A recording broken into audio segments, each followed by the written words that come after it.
এখন আমরা অন্য একটা বিষয় শিখতে যাচ্ছি। এটা প্রকৃতপক্ষেই একটা নিখুঁত ব্যাপার।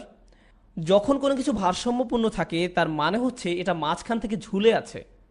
সুতরাং আপনি যদি মাঝখানে একটা কিছু রাখেন তাহলে অর্ধেক একদিকে থাকবে আর বাকি অর্ধেক আরেক দিকে থাকবে। তো কোন আয়াতটি মাঝখানে আছে? কৌশলী প্রশ্ন। ইয়াকা না'বুদু ওয়া ইয়াকা নাস্তাঈন।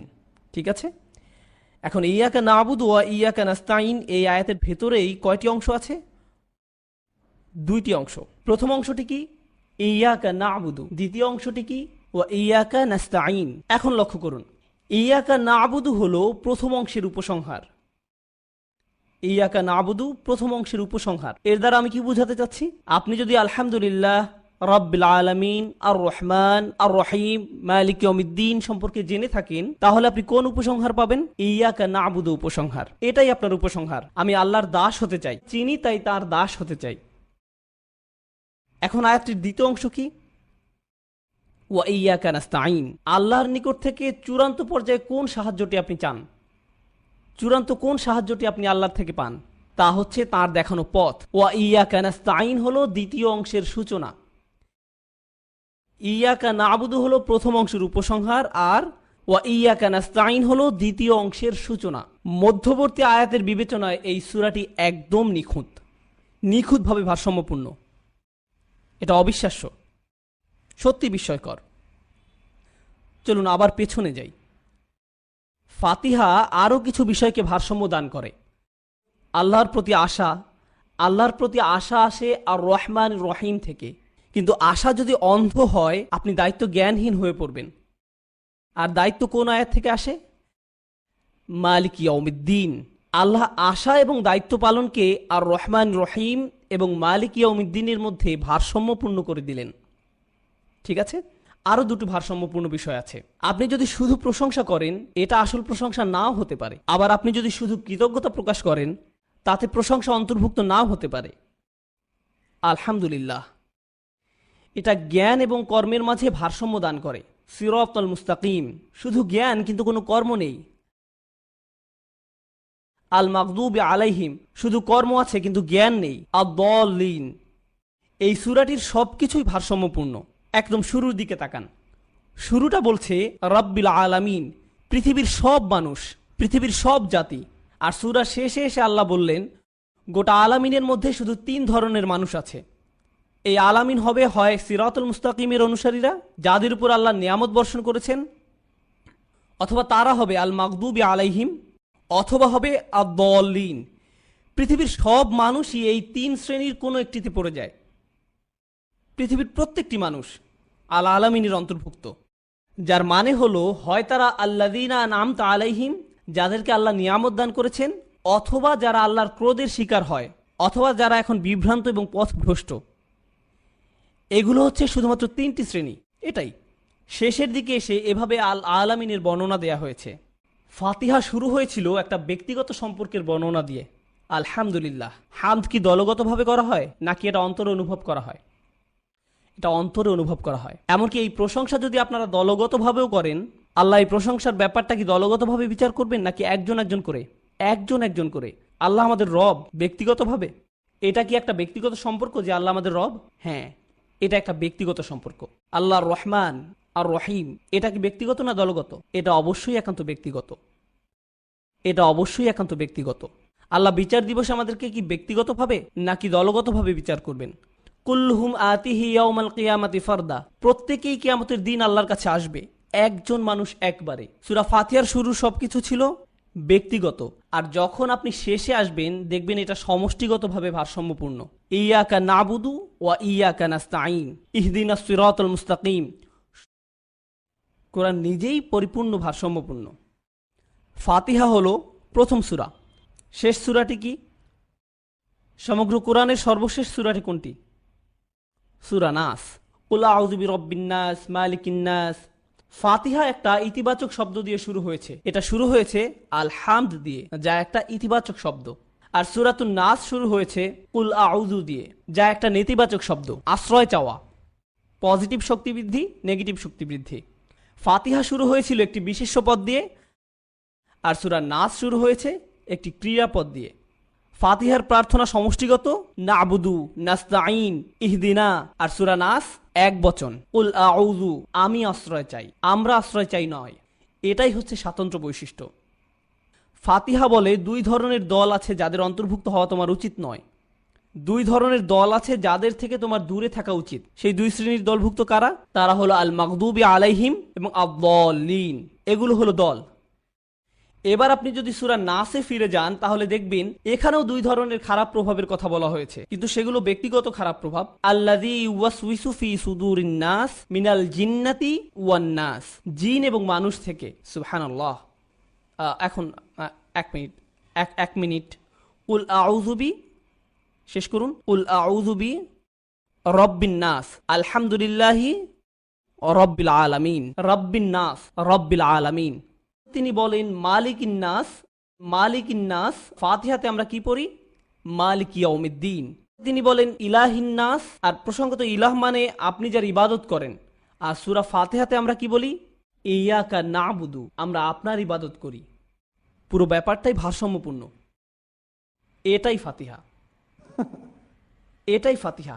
ইনশাআল্লাহ তাআলা ৯৭ নম্বর সূরা দিয়ে, এই সূরার নাম সূরাতুল কদর। এটা হলো শক্তির রাত, ভাগ্য নির্ধারণের রাত বা মহামূল্যবান রাত। কদরের অনেকগুলো সম্ভাব্য অনুবাদ রয়েছে। আজ রাত এই সূরা নিয়ে আলোচনা করার উপযুক্ত সময়, যেহেতু আমরা রমজানের শেষ 10 দিনে প্রবেশ করেছি। আমাদের ঐতিহ্যে এই রাত নিয়ে অসংখ্য অভিমত পাওয়া যায়। কেউ কেউ গণনা করে দেখেছেন 40-এর মতো অভিমত রয়েছে। আমার কাছে ব্যাপারটা মজার মনে হয়েছে, কারণ রাত হতে পারে সর্বোচ্চ 30টি, আর কোনটি সেই রাত তা নিয়ে মত রয়েছে 40টি। এই ব্যাপারে অন্যরা অভিমত গণনা করেছেন। ইমাম রাজি 9টি অভিমত গণনা করেছেন। কেউ কেউ এমনকি এই অভিমত ব্যক্ত করেছেন যে এটি 30তম রাত বা 29তম রাত, অথবা 23তম, 21তম, 27তম রাত, ইত্যাদি ইত্যাদি। কোনটি সেই রাত আজ আমি তা নিয়ে কথা বলতে যাচ্ছি না, কারণ এত সব অভিমত এবং প্রবণতা নিয়ে অধ্যয়ন করার পর সম্ভাব্য এই রাত নিয়ে আমার কাছে মনে হয়েছে যে এই রাত হলো শেষ 10 রাতের যে কোনো একটি। এটি সবচেয়ে গ্রহণযোগ্য অভিমত। আর এই রাতের ব্যাপারে আমার দৃষ্টিভঙ্গি হওয়া উচিত এরকম: প্রতি বছর এই রাতের তারিখ পরিবর্তিত হয়। যে কোনো একটি রাতকে নির্ধারণ করে নেবেন না, এটি একটি চলমান লক্ষ্য। সুতরাং প্রতি বছর এটি খুঁজে পেতে চেষ্টা করুন। এর সপক্ষে প্রমাণ হলো হাদিসে এই রাতের কিছু চিহ্ন বর্ণনা করা হয়েছে। এর থেকে কয়েকটি আমি আপনাদের সামনে আলোচনা করব। ওই রাতে কি খোঁজ করতে হবে তা কোনো কোনো হাদিসে বলা হয়েছে। যেমন সাহাবারা স্বপ্নে দেখেছেন, এমনকি আজকের দিনেও কোনো কোনো বিশ্বাসী স্বপ্ন দেখে বুঝতে পারেন কোনটি সেই রাত। এটা ইলহামের মতো একটা ব্যাপার। এটা এমন নয় যে স্বপ্নে দেখে তিনি সবার জন্য অনলাইনে ঘোষণা করে দিবেন। এটা মূলত তার নিজের জন্য। তিনি বুঝতে পারেন এটাই সেই রাত। অস্বাভাবিক এক প্রশান্তি, নিস্তব্ধতা তারা অনুভব করেন। সময় এলে আমি কিছু হাদিস বর্ণনা করব আপনাদের নিকট ইনশাআল্লাহ, সেই রাতের অনুভূতিটা কেমন হয় ইত্যাদি ইত্যাদি। কিন্তু এর থেকে আসলে 100% নিশ্চিত হতে পারবেন না। অ্যান্টার্কটিকার মানুষ তো আর কদরের রাতের নিদর্শন হিসেবে ঠান্ডা বাতাস অনুভব করবে না এবং বলবে না, ও এটাই লাইলাতুল কদর। এমনটা করতে যাচ্ছে না। মানুষ বিভিন্ন ধরনের জলবায়ুতে বাস করে। যেমন যেমন স্কটল্যান্ডে যারা বাস করে, সেখানকার জলবায়ু প্রধানত মেঘাচ্ছন্ন। এজন্য সকালবেলা সূর্যের তীব্র আলো সেখানে খুব একটা দেখা যায় না। তাই এভাবে বলা কঠিন যে অমুক অমুক নিদর্শনগুলো একেবারে পরিষ্কারভাবে লাইলাতুল কদরের প্রতি নির্দেশ করছে। কিছু কিছু নিদর্শন এই রাতের প্রতি সম্বন্ধযুক্ত করা হয়েছে, তবে এটা হার্ড কোনো সায়েন্স নয়। তবুও আমি আবারও আমার নিজেকে এবং আপনাদেরকে স্মরণ করিয়ে দিতে চাই, এই রাতের খোঁজ করা খুবই গুরুত্বপূর্ণ এক অনুসন্ধান। এটা এত বড় একটি ব্যাপার যে আল্লাহ সম্পূর্ণ একটি সূরা, একটি বা দুইটি আয়াত নয়, আল কোরআনের সম্পূর্ণ একটি সূরা উৎসর্গ করেছেন শুধু এই উদ্দেশ্যে। আর এটাই কেবল নয়, সূরা দুখানের শুরুতে তিনি আবারও এই রাতের কথা বলেছেন। 44 নম্বর সূরার প্রথম প্যাসেজ শুধু এই রাতের জন্য তিনি উৎসর্গ করেছেন। এই রাত কিসের প্রতি আভাস দেয়? কেন এই রাত গুরুত্বপূর্ণ? তাই এটা কোনো ছোট ব্যাপার নয়। অন্য অনেক দিন এবং রাতের মর্যাদাও ইসলামে স্বীকৃত। যেমন হজের দিনগুলোর পবিত্র মর্যাদা রয়েছে, গোটা রমজান মাসেরও একটা ধর্মীয় মর্যাদা রয়েছে। কিন্তু বছরের যে কোনো সময় বা তারিখের জন্য এভাবে গোটা একটি সূরা উৎসর্গ করা হয়নি, এরকম আর হয়নি। এই ব্যাপারে কেবল আরেকটি সূরার কথা আমার মনে পড়ে, যা একটা নির্দিষ্ট সময়ের জন্য উৎসর্গ করা হয়েছে, সূরাতুল জুমআ। সেক্ষেত্রে সম্পূর্ণ সূরা এই উদ্দেশ্যে উৎসর্গ করা হয়নি, শুধু শেষের কয়েকটি আয়াত 9, 10 এবং 11। সূরার বাকি অংশ অন্য বিষয় নিয়ে, যা শুক্রবারের নামাজের দিকে নিয়ে যায়। কদরের বিষয়টি অনন্য। এই ব্যাপারটা আমাদের মাথায় রাখা প্রয়োজন। আমরা যেহেতু এই রাতগুলো শুরু করতে যাচ্ছি, আমি দোয়া করি আল্লাহ আজ্জা ওয়া জাল্লা যেন আমাদেরকে সুযোগ, শক্তি, উৎসাহ, আন্তরিকতা, খাঁটি অশ্রু দান করেন, যার মাধ্যমে এই সময়ে আমরা আল্লাহর ক্ষমা লাভ করতে পারি। ওকে, তো আল্লাহ আয্যা ওয়া জাল্লা শুরু করছেন এই বলে, ইন্না আনজালনাহু ফি লাইলাতুল কদর, নিশ্চয়ই আমি এটা নাজিল করেছি লাইলাতুল কদরে। লক্ষ্য করুন, পূর্বের সূরাতে সূরার আলোকে জিবরাইল আলাইহিস সালাম প্রথম ওহী নিয়ে এসেছিলেন, কিন্তু আল্লাহ এই সমীকরণ থেকে জিবরাইল আলাইহিস সালামকে দূর করে দিলেন, যেন এমনটি বলা হচ্ছে, হ্যাঁ জিবরিল এসেছে, কিন্তু কথাগুলো আমার নিজের, আমি এই ওহী পাঠিয়েছি। তিনি নিজে ক্রেডিট নিচ্ছেন এবং এই কদরের রাতের ব্যাপারটা আরো সরাসরিভাবে বললেন। এভাবে বলেননি যে আমি আমার দূত জিবরিলকে তোমার নিকট পাঠিয়েছি, বরং বলেছেন নিশ্চয়ই আমি এটি নাজিল করেছি। এর মাঝে হু এর প্রতি লক্ষ্য করুন, ইন্না আনজালনাহু, কুরআন নাজিল করেছি বলার পরিবর্তে বলা হয় আমি এটি নাজিল করেছি। আরবি ব্যাকরণের ভাষায় এর নাম দমিরে সান। অন্য কথায় যখন বলেন এটি, তার মানে কিছু একটা যা মানুষ আগে থেকেই জানে। যেমন আপনাদের সাথে বাক্যালাপ করার সময় জিজ্ঞেস করলাম, আপনারা কি এটা দেখেছেন? হয় আপনাদের কোনো ধারণাই নেই আমি কি নিয়ে কথা বলছি, চোখ ঘুরিয়ে জিজ্ঞেস করলেন আমাদের কি দেখার কথা, অথবা দুজনেই ক্রিকেট ম্যাচ দেখেছিলেন কিংবা উভয় ফুটবল খেলা দেখেছিলেন। তাই আমি যখন জিজ্ঞেস করলাম ইয়েস দেখেছি, দারুণ হয়েছে, কেউ এখানে খেলা বা ম্যাচের কথা উল্লেখ করেনি, উভয় বলছে এটা, কারণ বিষয়টা আমাদের মাথায় আছে। যখন আল্লাহ বলছেন ইন্না আনজালনা হু, আমি এটা নাজিল করেছি, এর দ্বারা ইঙ্গিত করছে যে কোরআন অবতীর্ণ হওয়াকালে এই ব্যাপারটা সবার মাথায় ছিল। কোরআন তখন বিস্ময়কর এক ব্যাপার হয়ে দাঁড়িয়েছিল।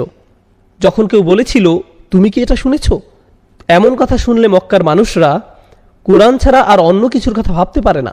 কবিতা, ছন্দ বা কোনো গল্পের কথা তাদের মাথায় আসতো না, এমনকি শত্রুদের মাথায়ও না। কোরআন গোটা শহরে ছড়িয়ে পড়েছিল। তাই আল্লাহ যখন বলছেন এটি, তখন বিশ্বাসী অবিশ্বাসী সবাই বুঝতে পেরেছিল এখানে এটি বলতে কোরআনকে বোঝানো হয়েছে। বিষয়টা কোরআনের আভিজাত্য এবং শক্তিমত্তার তারিফ করছে, যে কোরআনের নামও উল্লেখ করার প্রয়োজন পড়ছে না, মানুষ এমনিতেই বুঝতে পারছে কি নিয়ে কথা বলা হচ্ছে। তাহলে ধারণাটি এর মাঝে এসে গেছে, ইন্না আনজালনাহু, আমি এটা নাজিল করেছি। ইন্না আনজালনাহু এর ব্যাখ্যায় ইবনে আব্বাস রাদিয়াল্লাহু তাআলা আনহু থেকে আরেকটি আকর্ষণীয় মত পাওয়া যায়। মতটি হলো খুবই চমৎকার। আল্লাহ আয্যা ওয়া জাল্লা সম্পূর্ণ কোরআন অবতীর্ণ করেন। আল্লাহ আয্যা ওয়া জাল্লা সপ্তম আকাশ থেকে প্রথম আকাশে এক রাতে, এই কদরের রাতে, তারপর প্রথম আকাশ থেকে দীর্ঘ 23 বছরে অল্প অল্প করে রাসূলুল্লাহ সাল্লাল্লাহু আলাইহি সাল্লামের উপর অবতীর্ণ করা হয়। সুতরাং ওহী এসেছে দুই পর্যায়ে।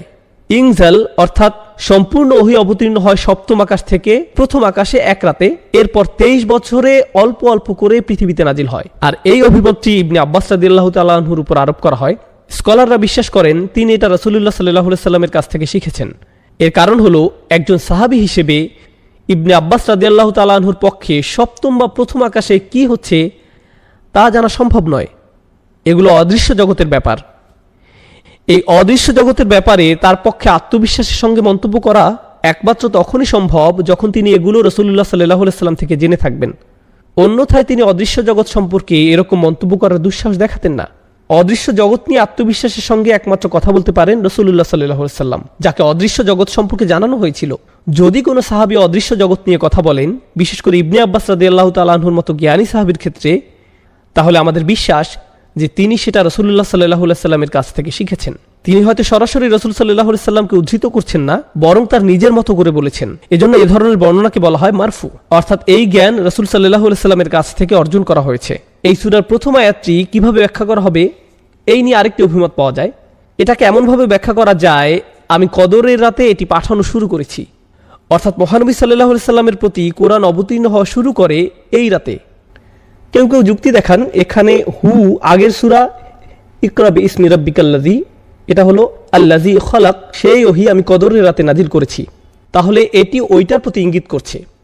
এই সূরা অধ্যয়নকালে গুরুত্বহীন আরেকটি অভিমত পাওয়া গেছে। এটা আসলে তেমন কোনো বিষয় না, তারপরেও আমি একাডেমিক উদ্দেশ্যে তা উল্লেখ করছি। কেউ কেউ এই অভিমত ব্যক্ত করেছেন যে এই লাইলাতুল কদর রমজান মাসের প্রতি নির্দেশ করছে না, এটা শাবান মাসের মধ্যরাতের প্রতি নির্দেশ করছে। কারণ কয়েকটি বর্ণনা আয়েশা রাদিয়াল্লাহু তাআলা আনহার প্রতি আরোপ করা হয়, যেখানে তিনি শাবান মাসের ফজিলতের কথা উল্লেখ করেছেন, একে লাইলাতুল মুবারাকাও বলা হয়। তাই তারা এই অভিমত ব্যক্ত করেছেন যে সম্ভবত এটি রমজান মাসের কথা বলছে না, এটা শাবান মাসের মধ্যরাত সম্পর্কে বলছে। কিন্তু এই অভিমতটি সরাসরি বাতিল করে দেয়া হয়েছে। এর বহু কারণ আছে, আমি শুধু একটি কারণ বলছি। আল্লাহ সুস্পষ্টভাবে কোরআন সম্পর্কে বলেছেন শাহরু রমাদান আল্লাযী উনজিলা ফীহিল কুরআন, রমজান মাস, এই মাসেই কোরআন অবতীর্ণ করা হয়েছে। রমজান মাসের প্রতিটি রাত কোরআন অবতীর্ণের মাসের অন্তর্গত। তাই আল্লাহ যেহেতু বলছেন আমি এটি লাইলাতুল কদরে অবতীর্ণ করেছি, সুতরাং লাইলাতুল কদর কেবল রমজান মাসেই হওয়া সম্ভব। এই দুইটি একে অপরের সাথে ওতপ্রোতভাবে জড়িয়ে আছে, একে অন্যভাবে দেখার অবকাশ নেই। এখন আমি কদর শব্দের অর্থ নিয়ে কিছু কথা শেয়ার করতে চাই। তিনভাবে কদর শব্দের ব্যাখ্যা করা যায় বা চিন্তা করা যায়। তিনভাবে কদর শব্দের ব্যাখ্যা করা যায়। এই বিশ্লেষণ আমাদেরকে সূরার কাঠামো এবং এর অর্থ বুঝতে সাহায্য করবে ইনশাআল্লাহ তাআলা। আরবিতে কদর শব্দের একটি অর্থ হলো নিরূপণ করা, কিয়াস করা, কোনো কিছুর সীমা নির্ধারণ করে দেয়া। তাকদীর বলতে কোনো কিছুর চৌহদ্দি ঠিক করে দেয়া বোঝায়। কুরআনের অন্যত্র এসেছে কদ্দারনাহু মানাজিলা, আমরা চাঁদের জন্য বিভিন্ন পর্যায় নিরূপণ করে দিয়েছি। সুতরাং একভাবে এটাকে ব্যাখ্যা করা হয়েছে এভাবে যে সূরা দুখানের সাথে মিলে যায়, একটু পরে সেটা নিয়ে আলোচনা করব। এই রাতে আল্লাহ বছরের বাকি সময়ের বড় বড় সিদ্ধান্তগুলো পাঠিয়ে থাকেন এবং সমস্ত ভালো সিদ্ধান্তগুলো, সব ভালো ভালো সিদ্ধান্তগুলো, বড় বড় সিদ্ধান্তগুলো পাঠিয়ে থাকেন। কে কি অর্জন করবে, কে কোন ধরনের সুখ সমৃদ্ধি লাভ করবে, কোন কোন বাচ্চা জন্মগ্রহণ করবে, কোন কোন বিবাহ সংঘটিত হবে, কোন কোন ভালো বা খারাপ ঘটনা ঘটবে, কে কে ইসলাম গ্রহণ করবে, কে শান্তিতে মারা যাবে, যাই হোক না কেন এই সমস্ত সিদ্ধান্তগুলো আল্লাহ এর সবই জানেন। কিন্তু ফেরেশতারা এই রাত থেকে এগুলোর বাস্তবায়ন শুরু করে। সরকারের যেমন বাজেট থাকে এবং সেই বাজেটের বাস্তবায়ন থাকে, এটা সেই রাত, এটা সেই রাত, এটা সেই রাত যে রাতে আল্লাহর সিদ্ধান্তগুলো পাঠানো হয় এবং ফেরেশতাদের মাধ্যমে এগুলোর বাস্তবায়ন করা শুরু হয়। এটা হলো লাইলাতুল কদরের একটি অর্থ। এর আলোকে আমি সূরাতুদ দুখান থেকে কয়েকটি আয়াত পড়ছি। হামিম ওয়াল কিতাবিল মুবিন, হামিম সুস্পষ্ট কিতাবের কসম, ইন্না আনসালনাহু ফি লাইলাতিন মুবারাকাহ, আমি একে অবতীর্ণ করেছি এক বরকতময় রাতে। এমন রাত যে রাতে কল্যাণের শুধু বৃদ্ধিই ঘটে, আপনার প্রত্যাশার চেয়েও বেশি কল্যাণের প্রকাশ ঘটতে থাকে। এই শব্দটি মাথায় রাখুন। মুবারাকা মানে এমন কিছু যাকে বহুগুণে বৃদ্ধি পাওয়ার ক্ষমতা দেয়া হয়েছে। মুবারাকের অর্থ এটাই, এমন কিছু যা বর্তমান থাকে এবং বহুগুণে বৃদ্ধি পায়। এই ধারণার কাছে আমরা আবার ফিরে আসবো সূরা কদর শিখতে থাকা অবস্থায়। এই বহুগুণে বৃদ্ধি পাওয়াটা দেখতে পাবো, আর সেটা হবে মুবারাকার তাফসীর। কেন এই রাতে সওয়াব বহুগুণে বৃদ্ধি পায়? ইন্না কুন্না মুনজিরিন, নিশ্চয়ই আমি সতর্ককারী। ফিহা ইউফরাকু কুল্লু আমরিন হাকিম, সেই রাতে প্রত্যেক প্রজ্ঞাপূর্ণ সিদ্ধান্ত আলাদা করা হয় এবং বিতরণ করা হয়। আল্লাহ বলছেন এই রাত সিদ্ধান্ত নেয়ার রাত। কদর মানে ভাগ্য, সীমা, এবং সেই সিদ্ধান্তগুলো এখন আল্লাহ আজ্জা জাল্লা কর্তৃক জারি করা হয়েছে। আমরিন মিন ইনদিনা, আমার আদেশক্রমে। ইন্না কুন্না মুরসিলিন, আমি প্রেরণ করি। রহমাতাম মির রব্বিক ইন্নাহু হুয়া সামিউল আলিম, অর্থাৎ এই সমস্ত আদেশ আল্লাহর দয়া এবং ভালোবাসার বহিঃপ্রকাশ। এইগুলো আল্লাহর কাছ থেকে ভালোবাসাপূর্ণ আদেশ। এই রাতে যে সিদ্ধান্তগুলো আসে সেগুলো ধ্বংসের সিদ্ধান্ত নয়, দুর্যোগ বা এরকম কিছু নয়। সিদ্ধান্তগুলো আল্লাহর পক্ষ থেকে দয়া, ভালোবাসা এবং স্নেহের প্রকাশ। এই অংশটা গুরুত্বপূর্ণ। ইন্নাহু হুয়া সামিউল আলিম, তিনি সর্বশ্রোতা এবং সর্বজ্ঞানী। আপনার অন্তরে কি হচ্ছে, কি দোয়া করছেন, বিশেষ করে এই রাতে আল্লাহ তার সবকিছুই শুনছেন। সূরাতুদ দুখানের এই আয়াতগুলোতে তিনি এটাই বলছেন। আমাদের মনে এই সম্পর্কে কোনো দ্বিধা থাকা যাবে না। রব্বিস সামাওয়াতি ওয়াল আরদ ওয়া মা বাইনাহুমা ইন কুনতুম মুকিনিন, যিনি আসমানসমূহ, জমিন এবং এই দুয়ের মধ্যবর্তী সবকিছুর রব, যদি তোমরা দৃঢ় বিশ্বাস পোষণকারী হও। কদরের দ্বিতীয় অর্থ হলো মানাজিল বা শারাফ, আভিজাত্য, সম্মান। এই রাত্রি ব্যাপক সম্মানের। কেন? ব্যাপারটাকে এভাবে ভাবতে পারেন, সবচেয়ে সম্মানিত ফেরেশতা জিবরাইল আলাইহিস সালামের আগমন ঘটে এই রাতে। তিনি আল্লাহর সবচেয়ে সম্মানিত বই কুরআন নিয়ে আগমন করেছিলেন, আর তিনি সবচেয়ে সম্মানিত রাসূলকে এটি প্রদান করেন সবচেয়ে সম্মানিত রাতে।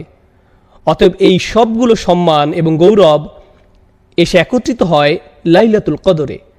মনে হয় যেন প্রথম আয়াতটি ইন্না আনজালনাহু ফি লাইলাতুল কদর বর্ণনা করছে যে কেন এই রাত্রি এত সম্মানের এবং এত গৌরবের। এখন পর্যন্ত আমি ভাগ্য এবং সম্মান অর্থের ব্যাখ্যা করেছি। কদর বা কুদরতের আরেকটি অর্থ হলো ক্ষমতা। সুতরাং এই রাতে আমাদের আল্লাহর ক্ষমতার উপর পরিপূর্ণ বিশ্বাস থাকা উচিত যে তিনি সবকিছু পরিবর্তনের ক্ষমতা রাখেন। আমাদের ভাগ্য পরিবর্তনের ক্ষমতা রাখেন, আমাদের আচরণ পরিবর্তনের ক্ষমতা রাখেন, বিভিন্ন কার্যাবলী সম্পাদনের ক্ষমতা দান করেন। কারণ এই রাতকে আল্লাহ বরকতময় করেছেন অস্বাভাবিক শক্তি দিয়ে। এই রাতটি আল্লাহর অলৌকিক ক্ষমতা প্রকাশের রাত। মানব জাতিকে শুরু থেকে বিস্ময়কর সকল মিরাকল প্রদান করার পর আল কোরআন প্রদান করা হয় এই রাতে, আল্লাহর সবচেয়ে শক্তিশালী কালাম। তাই আমাদের আরো বিশ্বাস থাকা উচিত আল্লাহ যে অলৌকিকভাবে আমাদের দোয়ার জবাব প্রদান করেন অন্য যে কোনো রাতের চেয়ে। আরো একটি বিরল অভিমত আমি পেয়েছি, খুবই ইন্টারেস্টিং, আর তা হলো কদর দ্বারা ভিড় করা বোঝায় বা কোনো কিছু যখন সংকুচিত হয়ে পড়ে। এই অর্থটা আমরা সূরাতুল ফজরেও দেখেছি। ওয়া আম্মা ইযা মাবতালাহু ফাকাদার আলাইহি রিজকাহ, এবং যখন তাকে পরীক্ষা করেন তাকে পরীক্ষা করা হয় অথবা রিজিক সংকুচিত করে দেন। এখানে কদ এর পরিবর্তে কদর ব্যবহার করা হয়েছে। তাই কেউ কেউ বলছেন এই রাতে এত বেশি ফেরেশতার আগমন ঘটে যে এ ব্যাপারে একটা হাদিসও আছে, কিভাবে ফেরেশতারা পৃথিবীর মোট বালুকণার চেয়েও বেশি পরিমাণে এই রাতে অবতরণ করেন। এখান থেকে ইঙ্গিত পাওয়া যায় অন্য কোনো কারণে এই ফেরেশতারা পৃথিবীতে নামেন না। পৃথিবীতে অনেক ফেরেশতা এমনিতে আছেন, কিন্তু এই রাতে তিনি অনেক বেশি ফেরেশতা পাঠিয়ে থাকেন যাদের আসলে আকাশে থাকার কথা। এই পৃথিবীতে তারা আগমন করেন শুধু এই রাতের জন্য। তিনি সারা পৃথিবী জুড়ে এত বেশি পরিমাণে ফেরেশতা পাঠান যে ফেরেশতাদের ভিড় জমে যায়, শয়তানি শক্তির জন্য কোনো জায়গা আর অবশিষ্ট থাকে না। আমি যে চারটি অর্থ আপনাদের নিকট উপস্থাপন করলাম এর মধ্যে